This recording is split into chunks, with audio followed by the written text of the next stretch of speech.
Hey everybody, welcome back to RPG Imaginings. I am excited tonight to celebrate with all of you the milestone of 1,500 subscribers on the channel. Wow! If someone had told me several years ago that I ever would have hit the 1,500 subscriber mark, I would not have believed it, but here we are, and I really appreciate the support of everybody in the community. When I started this channel, my goal was to share my particular love of role-playing games that tend to trend on the outskirts of the hobby. And I'm very pleased to say that over the life of the channel, we have had a resurgence in interest in out of the norm role-playing games. And so for every Dungeons and Dragons or Pathfinder that exists out there, I'm happy that Call of Cthulhu has been surging incredibly since I started this channel. In fact, it was really Call of Cthulhu that inspired me to start this channel, because around the time that I started this channel, Call of Cthulhu was just starting to get into the swing of things again with 7th edition. And it has just exploded onto the scene since then, and I am so proud to be a channel that is supportive of Chaosium and Call of Cthulhu and RuneQuest and hopefully in the near future Pendragon. And I'm excited to be supporting Mongoose Publishing as well, with specifically Traveler, of course. But there's another game that Mongoose has been publishing recently, and that is they just had a Kickstarter several months ago of the Paranoia Perfect update to Paranoia. And I'm very excited to share with all of you, for 1,500 subscribers here on RPG Imaginings, the Paranoia 2nd Edition box set published by West End Games. West End Games is one of my favorite game companies of the past. They're, of course, very famous for Star Wars, the role-playing game, and to a lesser extent Ghostbusters and some other properties. But their other major game that they really started off was Paranoia. And Paranoia is unique amongst role-playing games, I would say, in that Paranoia is not a cooperative endeavor for the players. It is a competition between the players. And so some of you may argue that Paranoia doesn't really fit the definition of what a role-playing game is supposed to be, but this game has always worked very hard to present a framework that, when you communicate with people and are upfront with people about what the game is about, and you get some people who together at a table who are willing to jest at each other and get on each other's nerves a little bit, and to do everything that you can to roast people at the table, it ends up being a really fun time. And so in preparation for 1,500 subscribers, I ordered this copy of Paranoia 2nd Edition box set. And, you know, it's in okay shape. The box is a little bent here. I'll be the first to admit that I might have bent the box a little bit, stacking it on top of smaller books, which I know that might enrage some people in the audience. But that's okay, because what I'm mostly interested in is the contents and the reading. Now, I paid around $100 plus shipping, including shipping, I should say, for this box set. But it isn't the only thing that I got as part of the lot. And so I also got some other 2nd edition supplements for Paranoia. Here we have, in this plastic, we have the Bot Abuser's Manual, which this is a supplement for 2nd edition. And honestly, I have not opened this up since I got the package, so I'm sort of going to be discovering a bit about what this is. What I have been doing is I've been reading the contents of the box set in preparation for this video, and I haven't gotten all the way through it, but I'm pretty satisfied that I made an excellent purchase. So, Paranoia, the Bot Abuser's Manual. I'm not excited that the sticker is on the front cover, but you know, and I would say that it's in good condition. It's got foxing on all the corners and everything, but I'm less collecting this from a collector standpoint and more because I want to read this stuff. So the Bot Abuser's Manual, new for Reboot Alpha mechanical troubleshooters. So this is getting at sort of robotic player characters. And Game Master tips to run bots in Alpha Complex. A Ford Pinto station wagon, not. That's a really good example of the type of humor that one can expect in Paranoia. Lots of terrible puns and bot jokes, excellent. More stuff that we just can't list on the back of this book, great. There's a lot of fourth wall breaking that exists in Paranoia, the role-playing game. And if you're not familiar with Paranoia, basically the idea behind it is that you play troubleshooters in Alpha Complex, sort of a post-apocalyptic world in which the computer has control over the civilization, and one must do what friend computer says, otherwise friend computer could get angry and annihilate you. Paranoia is also unique in that you are given 7 characters, clones, that when one character dies, you just bring in a new numbered clone, and there are naming conventions for the character, sort of an alphanumeric sort of thing, but you can also make puns out of your names. So there's the Bot Abuser's Manual. I'm going to be excited to read through this because, you know, who doesn't want to play robot characters? Then we have a campaign setting for Paranoia, the DOA Sector Travelogue. Okay, featuring the start of the Secret Society Wars.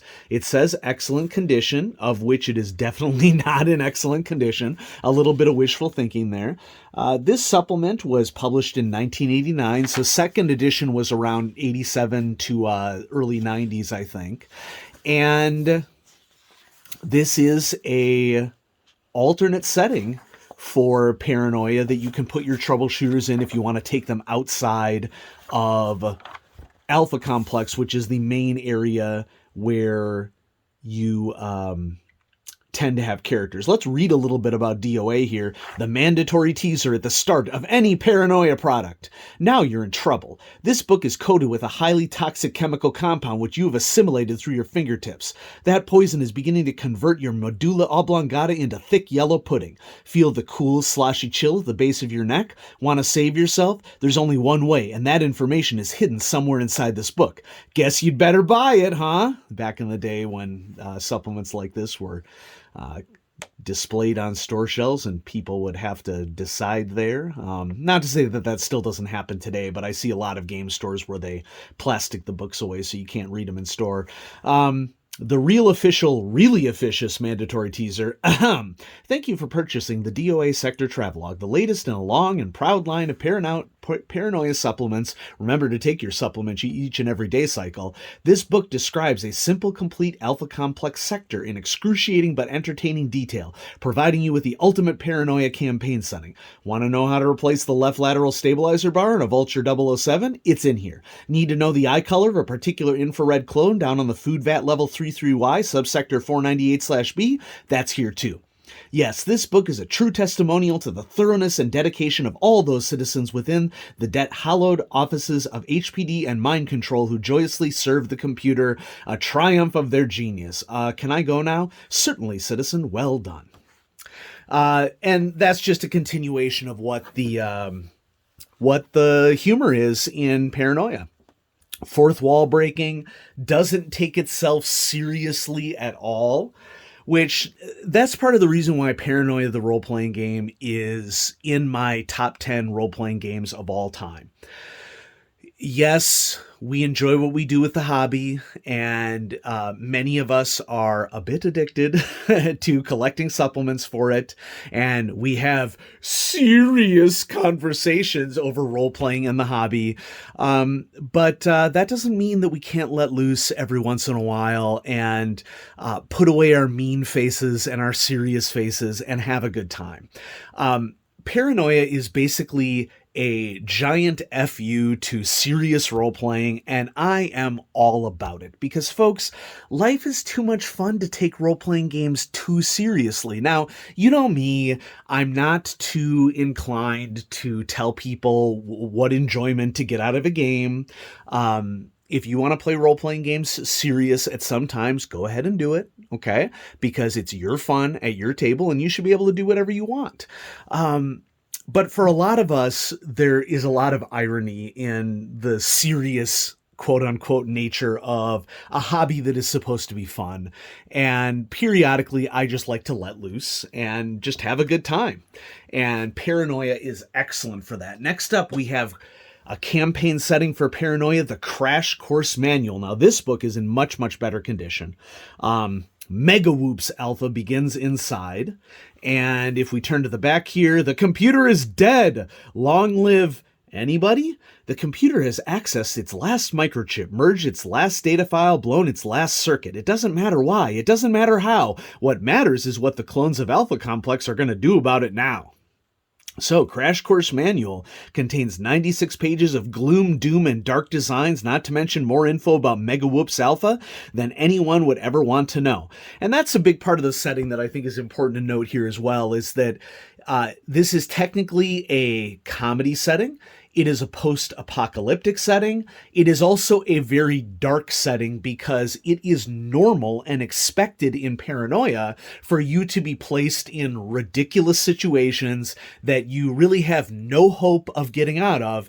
And the goal of the game is not to get out of the situation. The goal of the game is to screw over the other guy while you're doing it. Okay.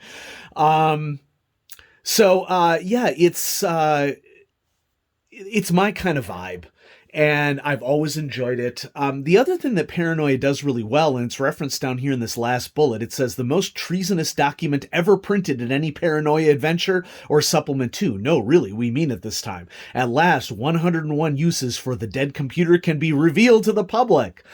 So that's another cool thing that I love about Paranoia. The handouts for it are very unique to the system, and that a lot of the time the handouts are bureaucratic forms for Alpha Complex that are just ridiculous lists of checkboxes and fill in the blank and traps that you can fill out a form improperly and get yourself into trouble, or fill it out improperly and blame one of the other PCs for filling it out improperly. It's all part of the fun of the game. And another big part of Paranoia, of course, is that, the computer knows what's best for you, friend computer, although it really doesn't. And the computer and other members of Alpha Complex are constantly looking to trap you doing treason.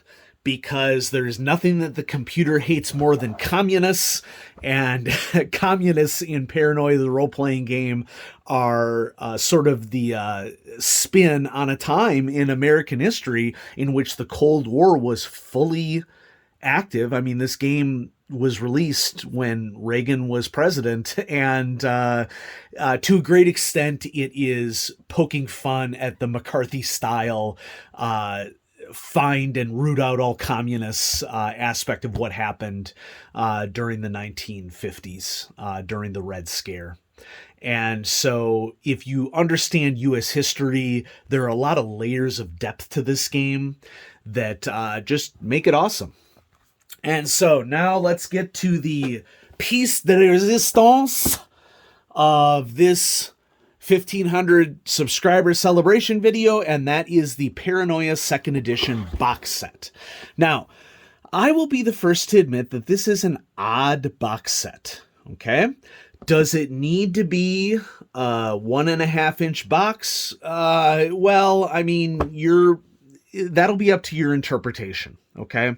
What they did with 2nd edition, in addition to correcting a lot of errors and putting errata in for 1st edition, so this box set came out in 1987 at the same time that the 2nd edition rulebook came out. What they did here is, I guess, trying to capture the box market, or maybe this is comedy unto itself, okay? But this box set is the rule book, a 16-page booklet that describes important secondary assignments of the Fearless Troubleshooters, just kind of like a tiny little digest, and a 20-sided die. That's it. Okay. So for box sets at the time, it doesn't include a lot of what box sets commonly had at the time. And, part of me wonders whether it's part of the humor.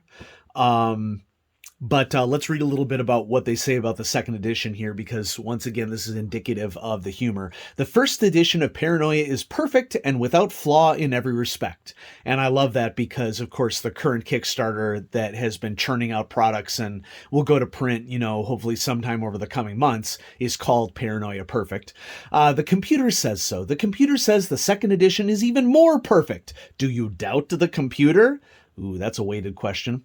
In the second edition, citizens will find streamlined rules, better organization, improved graphics, and oodles of staging hints and game mastering tips.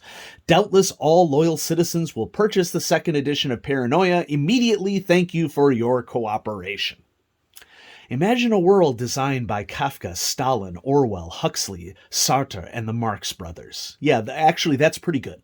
Paranoia is a role-playing game set in a darkly humorous future. In Paranoia, a well-meaning but deranged computer desperately protects the citizens of an underground warren from all sorts of real and imagined enemies. You play one of the computer's elite agents. Your job is to search out and destroy the enemies of the computer. Your worst fear is that the computer will discover that you are one of these enemies. Paranoia, a lighthearted game of terror, death, bureaucracies, mad scientists, mutants, dangerous weapons, and insane robots, which encourages players to lie, to cheat, and backstab each other at every turn. Is that fun? Trust us. That is the Paranoia attitude, and I am here for it.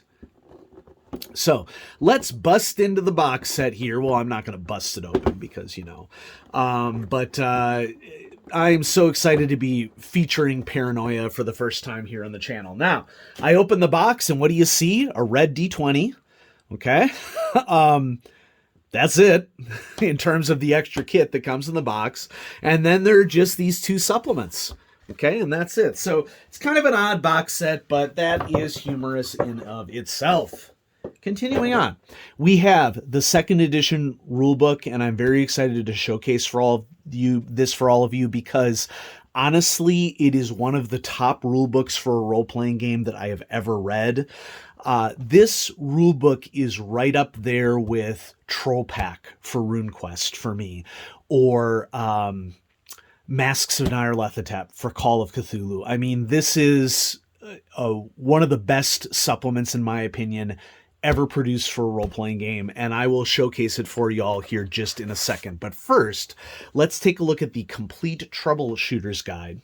Okay, notice that this was during the time when Star Wars, the role-playing game, was happening, and so our development and contributing design by Bill Slavicsek, the very famous Bill Slavicsek, and then the rest of these folks are, part of the West End Games design team. So, welcome, citizen. By reading this booklet, you are demonstrating your loyalty and love for the computer.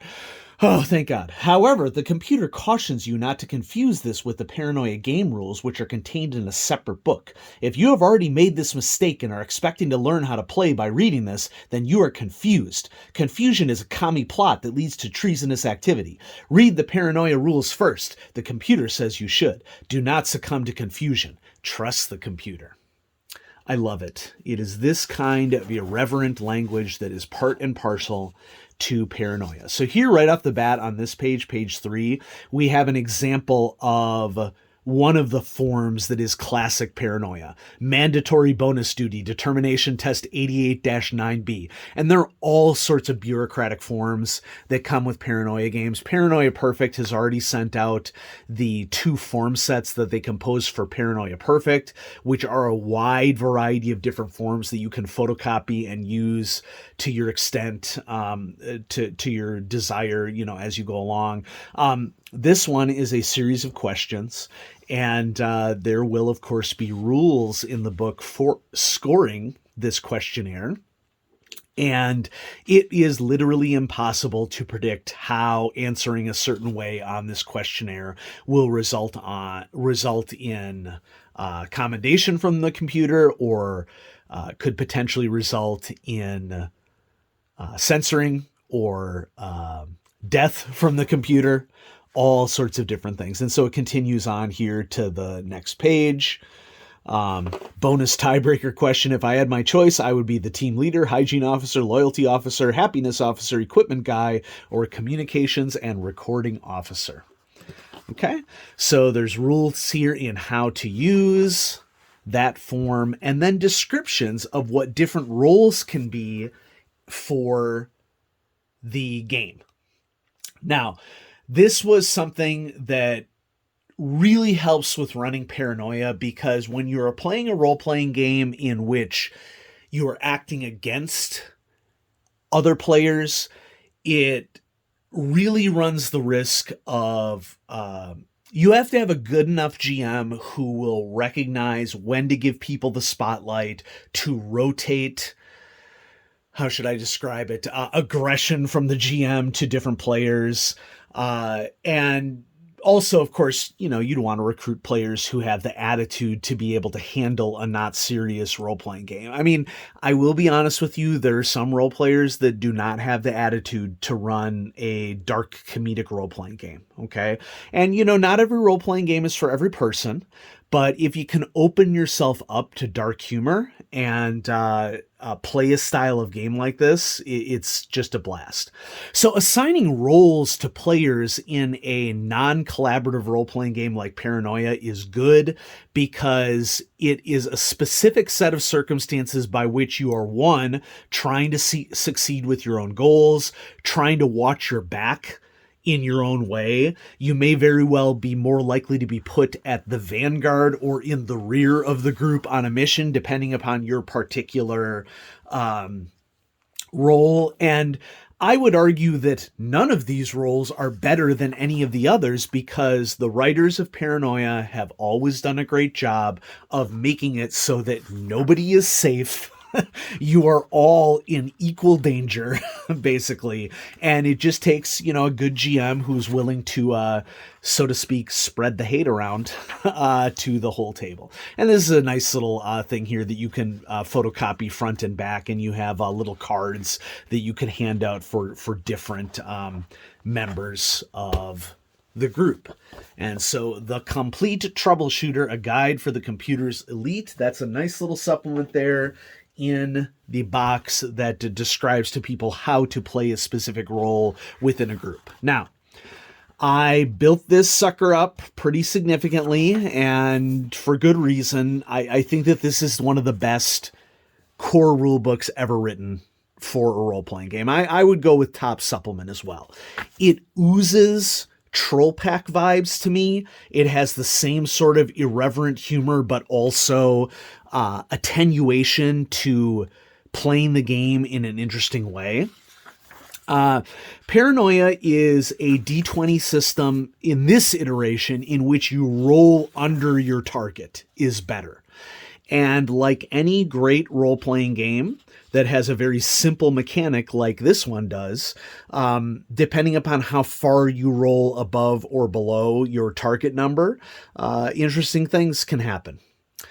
So here on Character Creation Chapter 3, we have how names are done in Paranoia, which you choose a name for your character.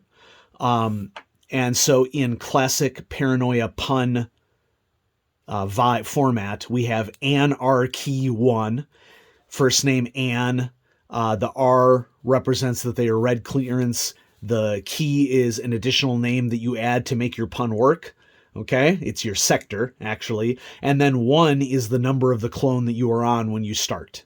And you have a pile of clones to potentially work through. You almost assuredly will work through them, because death in Paranoia is commonplace and is part of the game.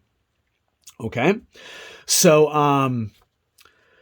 Fred Eilicker. I'm not sure I understand the front there. Fred Eilicker. Anyway, but part of the fun of Paranoia is that you create a character name that when you combine all those parts together, it says a ridiculous name. Okay. David Rourke. That one I don't, I'm not David R. Rourke. I'm not getting that one. Okay. And then, of course, classic how do attributes work, how do skills work.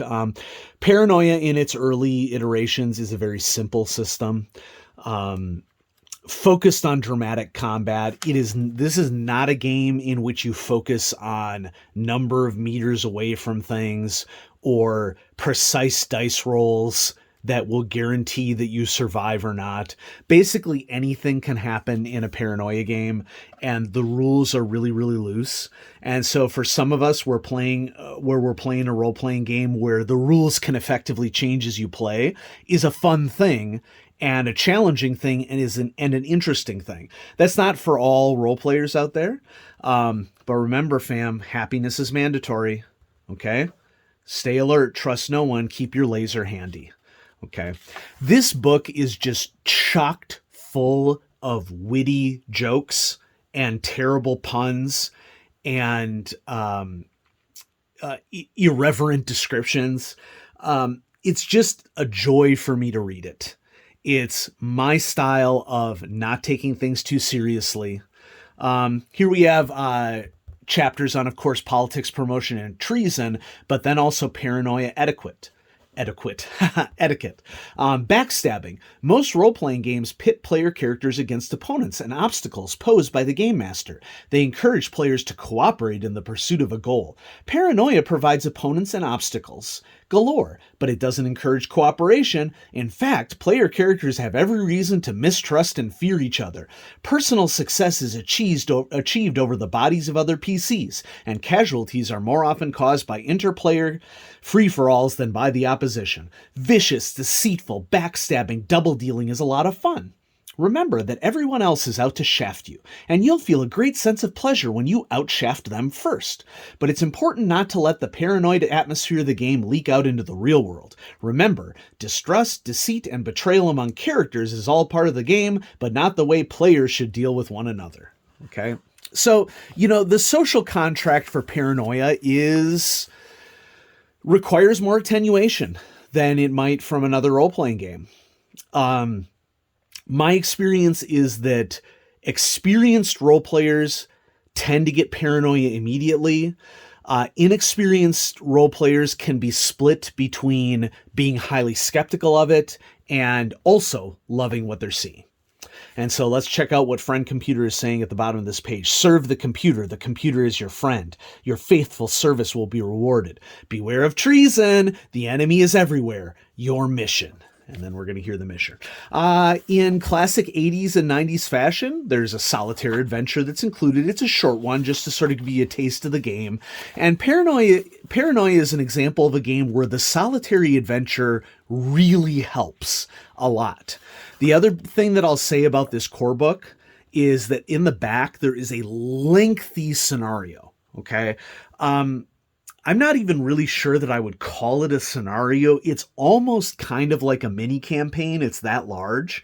And by reading through that scenario as a game master and the tips that they give you, it does a really good job of presenting what paranoia is like to play, because it does require a different skill set from the game master and the players than what you would expect from a typical role-playing game. So we have tips for traders. Okay, which is basically info about how to play the game and how paranoia is a little bit different. And so ends the player section, and we get to the game master section. Obey the game master. The game master is your friend. Are they? Not so sure. So we get some background on Alpha Complex, what the Game Master does in general, but also then specifically for Paranoia. There's a description of how a typical Paranoia adventure runs, making sure that you get the tone right, because the tone of a Paranoia game is very, very different from what most role players are used to. And then as the Game Master section continues, the security clearance continues as Ultraviolet, which security clearances in the Paranoia game follow the letters of the rainbow, Roy G. Biv. And so if we turn back here, you start off the game as a red clearance troubleshooter, and then if you manage to stay off of the computer and other players' radars for a length of time, you can rise in rank potentially all the way up to Ultraviolet, which, like in Call of Cthulhu, if you go insane, if you reach Ultraviolet clearance in Paranoia, your character is no longer under your control. It is under Game Master control. Okay, so lots more details about how everything works, life in Alpha Complex, security clearance. Service groups and secret societies, these are things that I really enjoy about the game as well. Most troubleshooters belong to a secret society of some nature, okay, such as production, logistics, and commissary, research and design, central processing unit.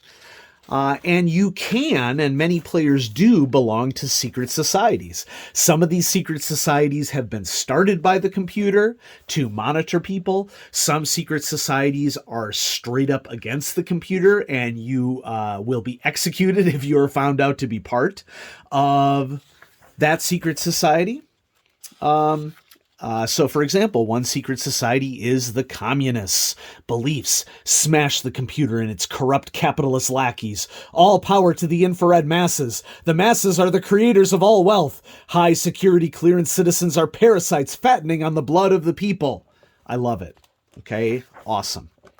And so, yeah, depending upon what particular group you belong to, the computer might support you, be indifferent to you, or straight up want to murder you. And that's part of the fun. Slaps and bennies. And then as we continue on into the rules section of the Game Master portion, you learn a little bit more about how the rules work, how to interpret die rolls, how combat works, which the game actively encourages you not to let the players know how combat works. Largely because combat is very freeform in this game, but also because then we don't get a bunch of rules lawyering happening when it is supposed to be humorous and dark deliberately. Okay? If your take on role-playing games is that a player should know as much or more than the game master, then this just isn't going to be the game for you. Okay? There is not one right way to play role-playing games, and Paranoia is a perfect example of a game that has lifted its middle finger to seriousness in the hobby and has proposed that there are other ways to game. And I am all for it because there are many ways to game, and I encourage anybody in the office who want, or anyone in the office, anyone in the office, friend computer, anyone in the audience who wants to branch out and try something really different from what you've expected, Paranoia would be the game to do that, okay? Because it is completely different social contract than other role-playing games. So we get equipment and weapons, all of which are unbalanced. You can be censored or executed for mishandling and not maintaining your weapons in Alpha Complex. There's all sorts of things. There is a lengthy section here on how to game master Paranoia effectively, because this is not your mama's role-playing game, okay? This is not classic D&D, okay, where you're doing a dungeon crawl. And I think the game is all the stronger as a result of it. So details on how different tech works, bots, we saw that bot handbook that got sent along with the materials, how adventures work, and also advice on how to create homebrew adventures versus packaged adventures, designing your own adventures, using first edition and second edition rules, which there is not that big of a difference. And then a good portion of the last part of the book is into the outdoors with gun and camera. This is called the adventure section. I would not call this a scenario, okay, as I said before, because this is, let's see, a solid, we're starting on page 107 and we're going to page 134. So this is about 25 pages of small text 1980s role-playing adventures, which means that it is like the length of like a many session modern scenario. And given the sandboxy nature of Paranoia, this is something that could play out over many, many, many sessions of gameplay. You know, I would not call this an individual scenario. It's split up into episodes. They're not quite encounters, okay? But I was very pleased to see that there was this detailed, scenario at the end of the book, because Paranoia really needs it. Paranoia needs you to read an established adventure for you to understand what the conceit of the game is and to be effective at it. One of my other favorite West End games, Torg, that I played in the early 90s as well. Possibility Wars. This particular rulebook is interesting in that I had already mentioned that this was not only included with the box set, but it was also sold as a standalone in game stores, which I find particularly interesting because that is, not a very common model that existed at the time. And so who knows whether the West End Games folks were just, trying out different models, or if the box set is a joke on box sets in the hobby, given that it includes the rule booklet, one other additional booklet, and a 20-sided die, who knows. But this role-playing game core book comes with a bunch of foldouts that you could take out of the book, but I would be more likely to photocopy these, that include player aids. Okay, so all the major aspects of the game summarized in easy-to-use sheets. Okay. And we have more here. Treason chart, miscellaneous equipment chart. You accumulate treason points in Paranoia as you go along, and once you reach a certain treason level, the computer will straight up try to murder you, because that's what happens. And then when your new clone comes in, the computer kind of forgets about what happens before it. All right. Character sheet, blank one anyway. Mission report form. 1A-8887-2. Okay. So what kind of mission was this? What happened on the mission? Folks, if you do not fill out this paperwork accurately, you could be in trouble. Okay. So termination voucher. Nice. Let's get you fingerprinted. Okay. I would actually have my players do this for sure. Okay. Let's read some of the above named traitor has been convicted of the following charges: destruction or defacement of computer property, theft or hoarding of computer property services. It's got a member of a secret society, breach of security clearance, failure to report treason, failure to report treason, failure to obey an order from the computer, extortion, kidnapping with only one P. I'm pretty sure it's two P's. Correct me if I'm wrong. Detention of citizen without computer permission, obstructing an INSEC, internal security, troubleshooter mission, obstructing a troubleshooter mission, treason by thought, treason by word, treason by deed, other treasonous activity. Then we have some pre-gens here.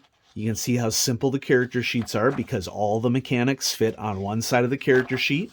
And on the other side, there are some added mechanics, I guess, but there's also background, silly things like favorite holiday, breakfast appreciation day, favorite food, slagettes with extra nitrites, obviously.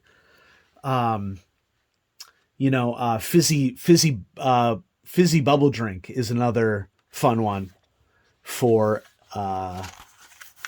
Paranoia. I'm pretty sure that Paranoia inspired Fallout to a great extent. Fallout took a greater serious note to it than Paranoia does, but a lot of the same style of humor that is present in Fallout is in here, dialed up to about 100. Okay. So if you're interested in playing Fallout not seriously at all, Paranoia is your game. Descriptions of roles. Different groups. Okay. NPC charts, more reference charts, vehicle maps, and yeah, lots of cool info in here. So I purchased this for the hefty price of $100, which, for some of you in the audience may not sound like a lot, but, for me, I knew that I wanted to get something that would really scratch my itch for a role-playing game that I didn't have a copy of.